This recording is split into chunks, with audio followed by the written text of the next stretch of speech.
यो लेसनमा तपाईहरुले अगाडि बढ्नु भन्दा अगाडि बुझ्न पर्ने कुरा के छ त भन्दा तपाई हामीसँग चाहिँ अलरेडी वेबसाइट चाहिँ बनाइसकेको हुनुपर्ने छ वर्डप्रेसमा। इफ तपाईहरुले बनाउनु भएको छैन भने बनाउनु होला। इफ बनाउन आउँदैन भने तपाईहरुले हाम्रो अरु वेब डेभलपमेन्टको कोर्सहरु लिन सक्नुहुन्छ। त्यहाँ चाहिँ तपाईहरुलाई वर्डप्रेसबाट स्टेप बाइ स्टेप कसरी वेबसाइट बनाउने भन्ने विषयमा रहेको छ। अब जाउँ यो लेसनतिर। यो लेसनमा हामीले एसईओ एप्लिकेसन र त्यसको इन्स्टलेसन साथसाथै सेटअपको कामहरु प्रोपरली सिक्ने छौं। राइट, सो म चाहिँ अलरेडी मेरो वेबसाइट बनाइसकेको छ। यो चाहिँ मैले अहिलेको लागि तपाई हाम्रो चाहिँ यो जस्ट बेसिक वेबसाइट हो, टेम्प्लेट युज गरेर अहिले यो ट्रेनिङको लागि मात्रै बनाएको हो। यो तपाईहरुको सायद पछि यो वेबसाइट नै रहँदैन यो ट्रेनिङ पश्चात है। सो यो रेकर्डिङ पर्पजको लागि मात्रै बनाइएको हो। अब यसमा चाहिँ मैले के गर्छु त भन्दा एसईओ चाहिँ हामीले के गर्छौं, यसमा चाहिँ सेटअप गर्छौं। त्यसको लागि हामीले प्लगइन्समा जाउँ र एड न्यूमा जाउँ र हामीसँग अहिलेको समयमा हेर्ने हो भने धेरैवटा एसईओ को प्लगइन्सहरु रहेका छन्। त्यो मध्येमा मैले केही एसईओ को प्लगइनहरु चाहिँ तपाईहरुलाई नाम लिन्छु। एउटा योस्ट एसईओ रहेको छ, अर्को र्याङ्क म्याथ, एउटा अल इन वान एसईओ। यो तीनवटा चाहिँ अलिकति चर्चित छ, तर यो सबै एसईओ मा सबैभन्दा राम्रो प्लगइन भनेको चाहिँ र्याङ्क म्याथ रहेको छ है। सो तपाईले यहाँ चाहिँ र्याङ्क म्याथ भनेर सर्च गर्नुभयो भने भेट्नुहुन्छ। ओके, सो यो फर्स्टकै रहेको छ र्याङ्क म्याथ भन्ने।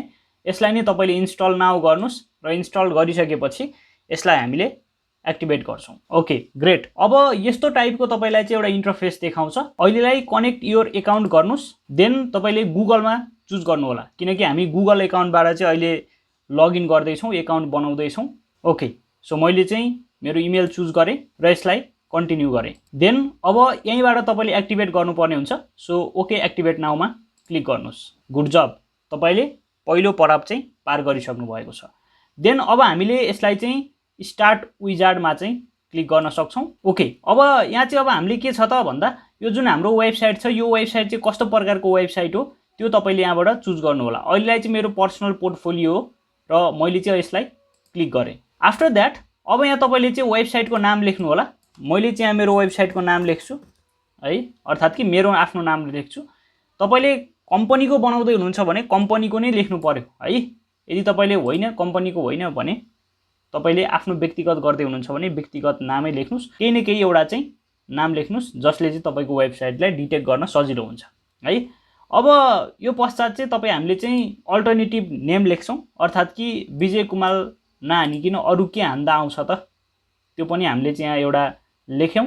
त्यसको लागि चाहिँ मैले यहाँ लेख्छु best web developer from Nepal भनेर मैले टाइप गरे है। यति मैले चाहिँ टाइप गरे, यो चाहिँ मेरो किवर्ड भयो। अब यो पछि तपाईले चाहिँ लोगो फर गुगल भनेको छ। यो भनेको चाहिँ के हो त भन्दा जब तपाईले चाहिँ कुनै वेबसाइट यसरी सर्च गर्नुहुन्छ र यहाँ जुन तपाईले सानो फोटो देख्नु भएको छ नि यो है, हो यो फोटोलाई चाहिँ के भन्छ त भन्दा यो लोगो फर गुगल भन्छ। यो चाहिँ हामी अरु स्टेपमा गर्ने छौं र यो सोशल मिडिया पनि हामी अर्को स्टेपमा गर्ने छौं। अहिलेलाई हामी 7 कन्टिन्यू गरौँ। ओके, यसलाई केही नगरिकिन अहिलेलाई स्किप दिस स्टेप गरौँ। देन यो यस्तो टाइपको तपाईको केही देखिएको छ भने यहाँ तपाईले केही गर्नु पर्दैन, जस्ट 7 कन्टिन्यू गर्नुस्। यसमा पनि हामीले केही पनि गर्नुपर्ने छैन, 7 कन्टिन्यू। देन लास्टमा गएर तपाईले रिटर्न टु ड्याशबोर्डमा क्लिक गर्नुस्। फ्यान्टास्टिक, तपाईको केही हदसम्मको सेटअप चाहिँ सकिसकेको छ।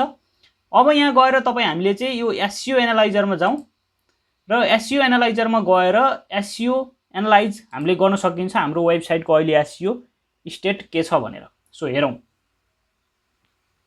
ओके, बाइ डिफल्ट अलरेडी केही कुराहरु चाहिँ सेटअप भएको कारणले गर्दाखेरि यहाँ चाहिँ मेरो 71% देखाएको छ। मेबी तपाईहरुको 50 देखि 60 को एराउन्डमा चाहिँ देखाउँछ।